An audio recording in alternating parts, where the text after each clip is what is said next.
నమస్కారం. City cable CPC న్యూస్కు స్వాగతం.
అదే మాట మీద ఉన్నాడు. మనకు ఫుల్ భరోసా ఉన్నారు అధికారులు కూడా, కారణాలు కూడా.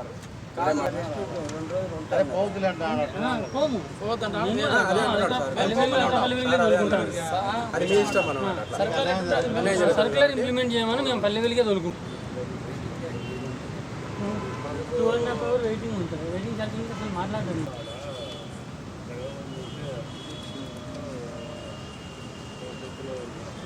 రాష్ట్రంలో ఏపీఎస్సీ ఆర్టీసీలో పనిచేస్తున్నటువంటి ఆన్ కాల్ డ్రైవర్స్ వీరికి అభద్రతతో కూడుకున్నటువంటి ఉద్యోగాలు చేస్తూ ఉన్నారు.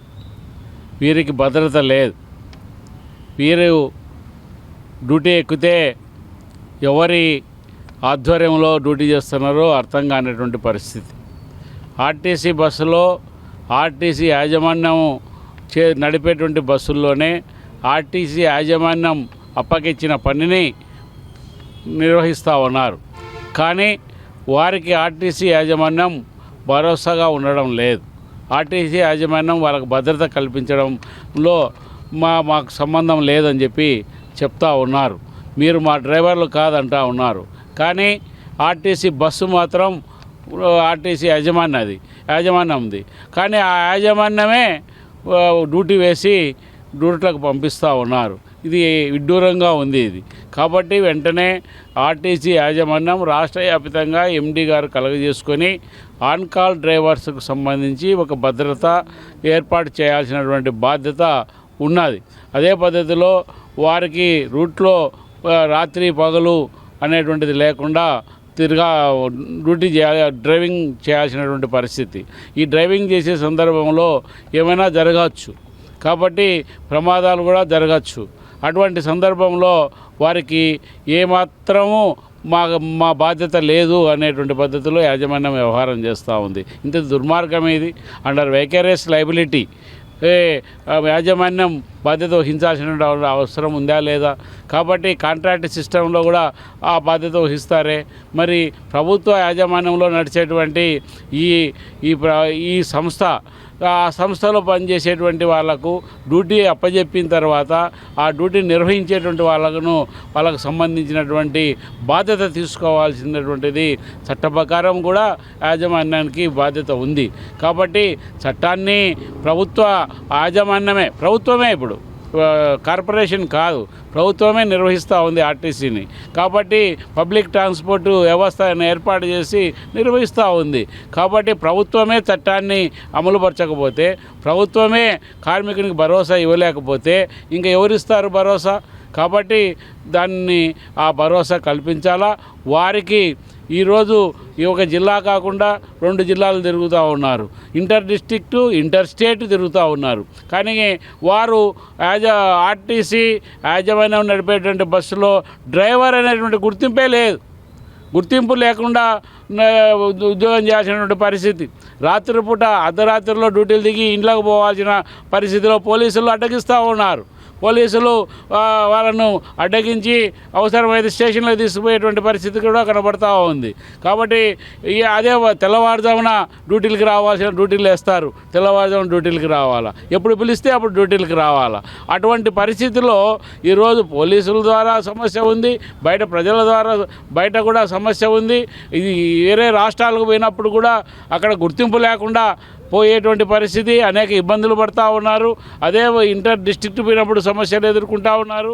కాబట్టి వారికి వెంటనే రాష్ట్రంలో ఎండీ గారు కలుగజేసుకోవాలా. ఎండీ గారు వెంటనే వీళ్ళ బాధలో అర్థం చేసుకొని వీళ్ళకు ఐడెంటిటీ కార్డులు ఖచ్చితంగా ఇవ్వాలి. అదే పద్ధతిలో వారికి పాస్ కూడా ఇవ్వాలి. ఈరోజు ఆ డ్యూటీ డ్రెస్ వేసుకొని డ్యూటీకి వస్తూ ఉంటే వచ్చేటటువంటి సందర్భంలో వారికి ఆ బస్సు తోలేటువంటి డ్రైవరు ఆ బస్సులోనే టికెట్ పెట్టి రావాల్సినటువంటి పరిస్థితి వస్తూ ఉంది. ఆ బస్సే రేపు మళ్ళా నెక్స్ట్ అవర్లో అదే బస్సులో మళ్ళీ ఆయన డ్రైవింగ్ చేసుకుంటూ పోవాలి. కానీ అతనికి మాత్రము పాస్ ఇవ్వరు. ఏంటి ఇది అన్యాయమైనటువంటి పరిస్థితి? సంస్థలో పనిచేసేటువంటి వాళ్ళకు కూలి ఇస్తావు, జీతం కాకుండా కూలి ఇస్తూ ఉన్నావు. కూలి ఇచ్చిన తర్వాత కానీ అతడు దానిని అనుభవించేటువంటి అవకాశం లేకుండా చేస్తూ ఉన్నారు. కాబట్టి ఇది సరైనటువంటిది కాదు. ప్రభుత్వ రంగ సంస్థలో ఇటువంటి వ్యవహారం అనేటువంటిది సరైనది కాదు. కాబట్టి ఎండీ గారు కలుగజేసుకొని ఐడి కార్డు పాసు తప్పనిసరిగా ఇవ్వాల్సినటువంటి బాధ్యత ఉందని చెప్పి తెలియజేస్తున్నాం. అంతకంటే ఎక్కువగా ఉన్నటువంటి పరిస్థితి ఏంటంటే వారికి జీతం ఇవ్వడం లేదు. సర్క్యులర్ ప్రకారము రోజువారీ వేతనం ఇస్తూ ఉన్నారు. సర్క్యులర్ ప్రకారం ఇవ్వడం లేదు. కడప డిపోలో సర్క్యులర్ ప్రకారం ఇవ్వకపోవడం వలన వారికి సర్క్యులర్ ప్రకారం 1000 రూపాయలు ఇవ్వాలని చెప్పేసి ఉండినప్పటికి కూడా ఇవ్వడం లేదు. స్కూల్ బస్సులకు ఒక రకమైన రేట్ ఇస్తారు, అదేవిధంగా పార్కింగ్ డ్రైవర్లకు ఒక రకమైన ఇస్తారు, అదేవిధంగా రెగ్యులర్గా నడిపేటువంటి రూట్లలో నడిచేటువంటి వాళ్ళకు కూడా ఒక రకమైనటువంటిది ఇస్తూ ఉన్నారు. కడప డిపోలో వెంటనే సర్క్యులర్ ప్రకారం 1000 రూపాయలు ఏదైతే ఉందో అది ఇంప్లిమెంట్ చేయాలా. అదే పద్ధతిలో రాష్ట్రంలో కూడా ఆలోచన చేయాలా. వారికి పెరుగుతున్న ధరలకు అనుగుణంగా దీని రేటు కూడా పెంచాలా. పెరుగుతున్నటువంటి ఖర్చులకు అనుగుణంగా ఈరోజు వైద్యానికి పెరిగిపోతూ ఉంది, కాస్ట్ ఆఫ్ లివింగ్ పెరిగిపోతూ ఉంది. పెరిగిపోతున్నటువంటి సందర్భంలో వారికి జీతం కూడా రోజువారీ వేతనం కూడా పెంచాలా. అదే పద్ధతిలో వారికి ఒక భద్రత కల్పించాలా. ఆ భద్రత ఏంటి? పిఎఫ్, ఈఎస్ఐ సౌకర్యం కల్పించాలా, ఇన్సూరెన్స్ సౌకర్యం కల్పించాలా. ఇవన్నీ కూడా కల్పించాల్సినటువంటి బాధ్యత ప్రభుత్వం పైన ఉందని చెప్పేసి నేను డిమాండ్ చేస్తూ ఉన్నాం. ఎస్ఆర్టీసీలో ఆన్ కాల్ డ్రైవర్లుగా గత 6 సంవత్సరాల నుంచి పనిచేస్తున్నప్పటికీ మాకు సరైన భద్రత లేకపోవడం వల్ల మేము ఈ 2 రోజుల సమ్మెను ఏఐటీయూసీ ద్వారా ముందుకు నడిపించడానికి కృషి చేశాము. ఈ సమ్మె ముఖ్య ఉద్దేశం ఏమంటే మాకు ముఖ్యంగా సర్వీస్ చేసుకొని ఇంటికి వెళ్ళేటప్పుడు తగిన సేఫ్టీ అనేది లేదు. మేము ఏ టైం అంటే ఆ టైం నైటు 9, 10, 12 గంటలకు కూడా వెళ్ళేటప్పుడు మధ్యలో పోలీసు వాళ్ళు పెట్రోలింగ్ వాళ్ళు ఆపి మమ్మల్ని ప్రశ్నిస్తే ఎక్కడికి వెళ్ళి వస్తున్నారని మేము వారికి తగిన సమానం చెప్పుకోవడానికి మా దగ్గర ఎటువంటి ఐడెంటిఫై కార్డు అనేది లేదు. మేము ఏఐటీసీ యూనియన్ తరఫున కూడా ఎన్నోసార్లు అడిగినప్పటికీ మాకు దానికి తగినంత ఐడెంటిఫై కార్డు ఇవ్వకపోవడము, తర్వాత గవర్నమెంట్ మొదలుపెట్టినట్టు స్త్రీశక్తిలో ఎన్నో విధాలుగా చురుగ్గా పనిచేసినప్పటికీ మాకు తగిన ఐడెంటిటీ కార్డు ముఖ్యంగా కడప డిపోలో చుట్టుపక్కల ఇచ్చే డిపోలలో సర్క్యులర్ ప్రకారము మాకు కడప డిపోలో ఇవ్వకపోవడం అనేది చాలా ఘోరమైన పరిస్థితి. మేము చాలా ఇబ్బందులు ఎదుర్కొంటున్నాము. ఎన్నో రకాలుగా డిఎం గారికి పైన అధికారులు తెలిపినప్పటికీ మా పట్ల వాళ్ళ చిన్న చూపు చూడడమే కానీ మాకు తగినంత వేతనం చెల్లించడము, దానికి తగినంత డబ్బులు ఇవ్వకపోవడం అనేది చాలా బాధాకరంగా ఉంది మాకు. అందువల్ల మేము డ్యూటీలు చేయలేమని 2 రోజులు సమ్మెను మొదలుపెట్టి ఇప్పుడు ఈ సమస్యను ఆర్ఎం గారి దృష్టికి తీసుకెళ్ళి వారి దగ్గరికి ఈ సమస్యను మొదలుపెట్టి వాళ్ళ తరపున మాట్లాడి అక్కడ ఏం చేయాలనేది నిర్ణయం తీసుకోవడం జరిగింది. వాళ్ళు మాకు సర్క్యులర్ ప్రకారం ఏపీఎస్ఆర్టీసీలో మనకు రావాల్సిన సర్క్యులర్ ప్రకారం అమౌంట్ పెంచడము, తగిన జాగ్రత్త తీసుకుంటామని చెప్పి డిఎం గారు ఆర్ఎం గారు మాట ఇచ్చారు. ఆ మాట ప్రకారం మేము ఈ 2 రోజుల సమ్మెను విరమించుకొని రేపటి నుంచి డ్యూటీకి పోవడానికి మేము సిద్ధమవుతున్నాం. మా వాళ్ళ స్త్రీశక్తి పథకాలన్నీ అమలుపరిచి మా వాళ్ళ ఏపీఎస్టీసీ యూనియన్ తరఫున మేమందరం రేపటి నుంచి డ్యూటీకి పోవడానికి సిద్ధమయ్యాం.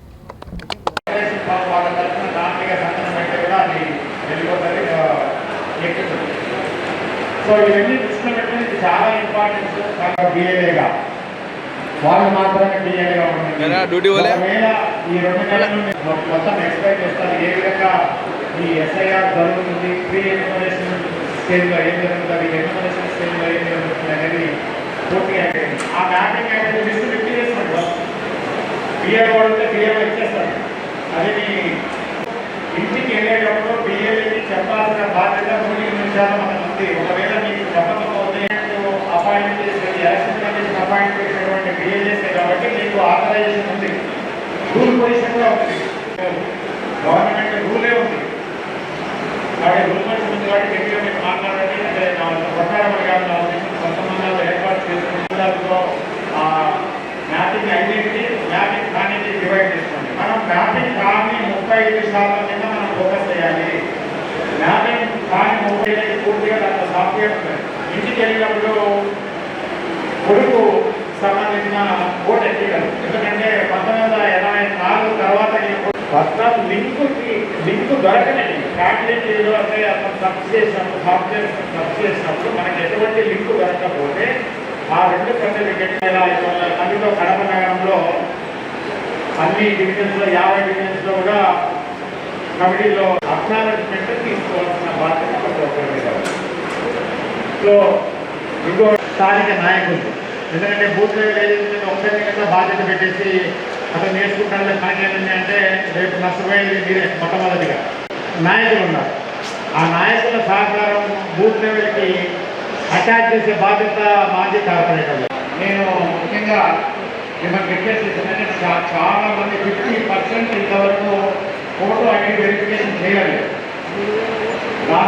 రాయలసీమ జిల్లాలలో అనేది ఉంటుంది కాబట్టి దయచేసి ఫోటో వెరిఫికేషన్ ఐడీస్ కూడా కనీసం ఒక ఇంతకుముందు ఉదయం ఉంటుంది. సో దయచేసి అబ్జర్వర్ ఈ బాధ్యత అయితే అబ్జర్వర్గా పెట్టించేందుకు. సో దయచేసి మీరు నెక్స్ట్ వారం ఒక ట్రాకింగ్ చేస్తున్నాము. మీరు వెరిఫికేషన్ చేయకుండా నష్టపడి కూడా మీరే రేపు అధికారంలోకి వచ్చిన తర్వాత మీ గుర్తింపు కార్డును బేస్ చేసుకుని ఇక్కడ ఎంత యాక్టివ్ అనేది కూడా 49% మాత్రమే ఫోటో ఐడి వెరిఫికేషన్ చేశారు. మిగిలిన నియోజకవర్గాలు 90%, 80%, 100% పొరటూరు పులివెందుల అయితే 100% ఇస్తారు. పులివెందుల 3 నెలల నుంచి రోజు చేసి ఆ కుటుంబాలకు అయితే రోజు పోయి కూర్చోమని చెప్తాను. నేను చూస్తున్నాను 2లో లేకుండా 2005లో ఉన్న దానికంటే ఎక్కువ ఫోకస్ చేయాలి. కాబట్టి దానికి సంబంధించిన లింక్ డాక్యుమెంట్ అంటే కంపెనీకి సంబంధించినటువంటి ఫోటో ఓటర్ ఐడి చూపించగలిగితే జగన్మోహన్ రెడ్డి గారు ప్రత్యేకంగా ప్రతి నియోజకవర్గంలో 175 నియోజకవర్గాల్లో ఈ ఎస్ఐఆర్ 49% మాత్రమే ఫోటో ఐడి వెరిఫికేషన్ చేశారు. మిగిలిన నియోజకవర్గాలు 90%, 80%, 100% పొరటూరు పులివెందుల అయితే 100% ఇస్తారు. పులివెందుల 3 నెలల నుంచి రోజు చేసి ఆ కుటుంబాలకు అయితే రోజు పోయి కూర్చోమని చెప్తాను. నేను చూస్తున్నాను. నేను ముఖ్యంగా మిమ్మల్ని రిక్వెస్ట్ చేస్తున్నాను. చాలా మంది 50% ఇంతవరకు ఫోటో ఐడి వెరిఫికేషన్ చేయలేదు. రాయలసీమ జిల్లాలలో ఒక ట్రాకింగ్ చేస్తున్నాము. మీరు వెరిఫికేషన్ చేయకుండా నష్టపడి కూడా మీరే రేపు అధికారంలోకి వచ్చిన తర్వాత మీ గుర్తింపు కార్డును బేస్ చేసుకుని ఇక్కడ ఎంత యాక్టివ్ అనేది కూడా ముందు మన నియోజకవర్గ అబ్జర్వర్ గురుమోహన్ గారు కొంతమంది. నమస్కారం. పెద్దలు జిల్లా అధ్యక్షులు రవీంద్రనాథ్ సార్ గారికి గౌరవించడానికి మనం రెగ్యులర్గా ప్రతి సంవత్సరం చేసేది. ఈ సంవత్సరం కొత్తగా మనం చేసేది ఏంటి అంటే కంపల్సరీ ఉంటారు. 99% మీకు అందరికీ తెలిసే ఉంటుంది. తెలియకుండా కొత్తోడు ఎవడో రాలా. సో వాళ్ళతో ఇప్పుడే 90% మనం కేవలం 49%లో ఉన్నాం. నేను కాబట్టి నియోజకవర్గానికి అక్టోబర్లో రావడం కోసం నేను మొదలు రిక్వెస్ట్ చేసిన అన్న నేను మైసూరు కొట్టు నేను కడపచ్చినందువల్లనే ఇన్ని ఓట్లు తొలగించడం జరిగింది అని చెప్పేసి చెప్పే కార్యక్రమం జరుగుతుందన్నమాట. సో ఇదంతా కూడా నివారించాలి అంటే బిఏఓల కంటే కూడా బిఏఏలు ఎక్కువగా దీనిపైన కాన్సన్ట్రేట్ చేసి ఇవన్నీ కూడా సక్రమంగా నిర్వహించాల్సిన అవసరం తప్పకుండా ఉంది.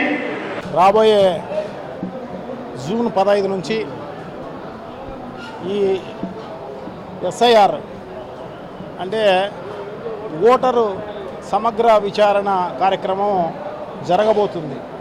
సో సో దానికి అప్రమత్తంగా వైఎస్ఆర్ కాంగ్రెస్ పార్టీకి సంబంధించిన నాయకులందరికీ కూడా ఆ కార్యక్రమంలో పాల్గొనండి, ఎవరి ఓటు మిస్ కాకోకుండా చూడండి అని చెప్పేసి అందరికీ విజ్ఞప్తి చేయడం కోసమే ఈ మీటింగ్ అన్నమాట. సో దానికి సంబంధించిన డీటెయిల్స్ అన్నీ కూడా చెప్పే కార్యక్రమం జరుగుతుంది. ఎందుకంటే ఇప్పుడు గతంలో అంతా కూడా మన పశ్చిమ బెంగాల్లో సర్ అనేది సక్రమంగా వాళ్ళు చేసుకోలేదు కాబట్టే అక్కడ వాళ్ళు మమతా బెనర్జీ గారు అక్కడ నష్టపోవడం జరిగిందనమాట. అలాగే స్టాలిన్ కూడా తమిళనాడులో నష్టపోవడానికి కారణం సర్లో ఆ రకంగా వాళ్ళ పార్టీ యాక్టివ్గా లేనందువల్లనే ఆ రకంగా నష్టపోవడం జరిగింది. అలాగే ఢిల్లీలో కూడా అటువంటి పరిస్థితి అన్నమాట. సో అటువంటిది ఇక్కడ జరగకూడదు. ఎందుకంటే ఇక్కడున్న కూటమి ప్రభుత్వం అనేది అన్ని కూడా తిమ్మిని బమ్మిని చేసే కార్యక్రమమే చేస్తుంది అన్నమాట. సో అందుకోసమే దీంట్లో కూడా రిగ్గింగ్ చేసే కార్యక్రమమే జరుగుతుంది. పూర్వం ఈవీఎంలతో గెలిచిన పార్టీలు కాబట్టి రాబోయే కాలంలో ఏం జరుగుతుందో అనేది వాళ్లకు తెలుసు. అందుకోసమే సో డెఫినెట్గా ఆ రకమైన మోసపోకోకుండా వైఎస్ఆర్ కాంగ్రెస్ పార్టీ నాయకులందరినీ కూడా అప్రమత్తం చేసే కార్యక్రమం జరుగుతుంది అన్నమాట. సో అందరూ కూడా ఎస్ఐఆర్లో పాల్గొనే కార్యక్రమం చేస్తారు.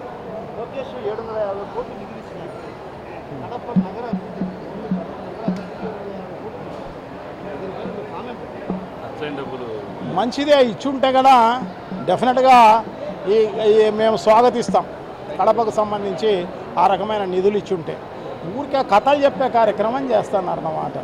సో ఊరికంతా కూడా కళ్ళబొల్లి మాటలు చెప్పే కార్యక్రమం చేసి చేతల్లో లేకపోతేనే అందరు నష్టపోయే కార్యక్రమం జరుగుతుంది. అట్లా కాకోకుండా ఆయన నిజంగా ఇచ్చుంటే మేము తప్పకుండా ఆహ్వానిస్తాం, ఆయన అభినందిస్తాం. సిటీ కేబుల్ సిపిసి న్యూస్ ఇంతటితో సమాప్తం. నమస్కారం.